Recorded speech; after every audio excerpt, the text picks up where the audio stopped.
Hello guys, welcome to our channel power of movie lover and this is Venky. Game changer movie I కంటే తక్కువ collections తో end కాబోతుంది.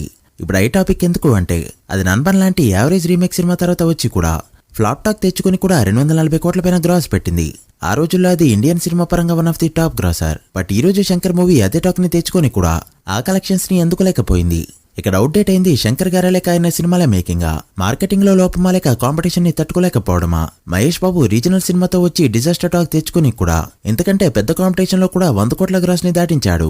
మరి శంకర్ లాంటి director తో ట్రిపుల్ లాంటి ల్యాండ్ మార్క్ మూవీ తర్వాత చాలా హైప్ తో చేసిన ఈ పాన్ ఇండియా సినిమాకి కలెక్షన్స్ ఏంటో, నిజానికి సినిమాకి టార్గెటెడ్ ఆడియన్స్ మిస్ అయ్యారా, ఐఏఎస్ ఎలక్షన్స్ అండ్ రిగ్గింగ్ ఇలాంటివి ప్రతిదీ కూడా ప్రతి ఇండియన్ కి కావాల్సిన టాపిక్. సో టార్గెటెడ్ ఆడియన్స్ అనే క్వశ్చన్ ఈ సినిమా వరకు రాంగ్. మరి మూవీ ఎందుకు ఫెయిల్ అయింది, దానికి నా దగ్గర స్ట్రాంగ్ రీజన్స్ ఉన్నాయి. సపరేట్ గా వీడియో కావాలంటే కమెంట్ చేయండి.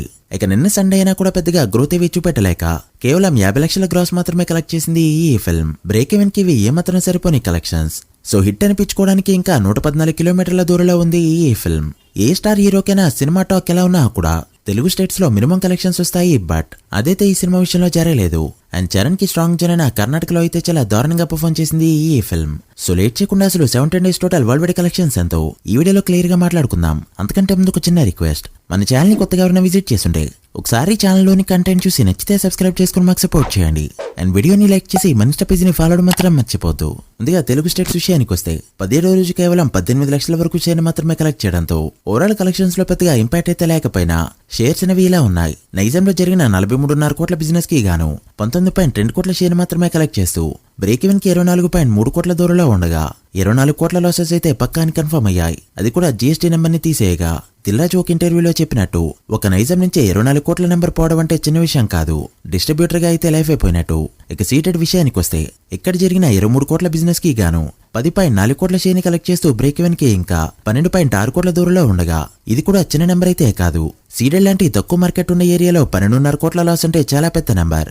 ఇక ఉత్తరాంధ్రలో జరిగిన 14 కోట్ల బిజినెస్ కి గాను 10.4 కోట్ల షేర్ ని మాత్రమే కలెక్ట్ చేస్తూ ఇక్కడ బ్రేక్ ఈవెన్ కి 3.6 కోట్ల దూరంలో ఉండగా ఈస్ట్ లో జరిగిన 10 కోట్ల బిజినెస్ కి గాను 7.9 కోట్లు, వెస్ట్ లో జరిగిన 8 కోట్ల బిజినెస్ కి గాను 4 కోట్ల 13 లక్షలు, గుంటూరులో జరిగిన 10 కోట్ల బిజినెస్ కి గాను 6.7 కోట్లు, కృష్ణాలో జరిగిన 8.5 కోట్ల బిజినెస్ కి గాను 5.3 కోట్లు, అండ్ నెల్లూరులో జరిగిన 4.5 కోట్ల బిజినెస్ కి గాను 3.8 కోట్ల షేర్ మాత్రమే కలెక్ట్ చేసిన ఈ ఫిల్మ్ తెలుగు స్టేట్స్ లో ఏ ఒక్క టెరిటరీలో కూడా బ్రేక్ ఈవెన్ మార్క్ ని ఎందుకు లేకపోయింది.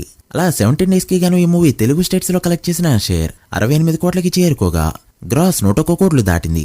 తెలుగు స్టేట్స్ లో బ్రేక్ ఈవెన్ టార్గెట్ 122 కోట్లు కావడంతో మరో 54 కోట్లు కలెక్ట్ చేస్తే ఇక్కడ హిట్ గా చెప్పొచ్చు.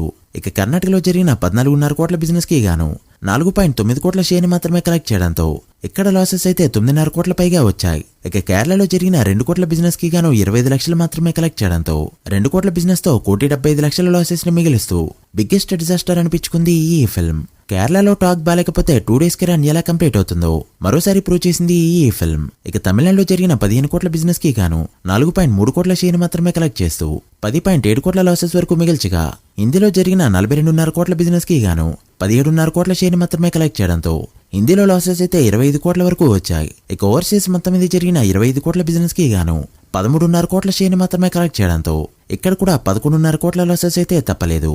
అలా గేమ్ చేంజర్ 17 డేస్ కి గాను టోటల్ వరల్డ్ వైడ్ గా కలెక్ట్ చేసిన షేర్ 108.5 కోట్లకి చేరుకోగా వరల్డ్ వైడ్ గ్రాస్ 199.5 కోట్ల రేంజ్ లో ఉంది. World wide break even target 222 కోట్లు కావడంతో మరో 113.5 కోట్ల షేర్ ని కలెక్ట్ చేస్తే మూవీని హిట్ గా చెప్పొచ్చు. సో ఈ సినిమాకి ముందున్న టార్గెట్ వచ్చేసి 200 కోట్ల గ్రాస్. అది టచ్ చేయాలన్నా మరో 50 లక్షల గ్రాస్ అయితే అవసరం. మరి రిమైనింగ్ రన్ లో ఆ మార్క్ ని అందుకుంటే గౌరవప్రదంగా రన్ అయితే ఎండ్ అవుతుందని చెప్పొచ్చు. మరి ఆ మార్క్ అయినా అందుకుంటుందో లేదో చూడాలి. మీరెంత ఎక్స్పెక్ట్ చేస్తున్నారో కమెంట్ చేయండి. So guys, that the video.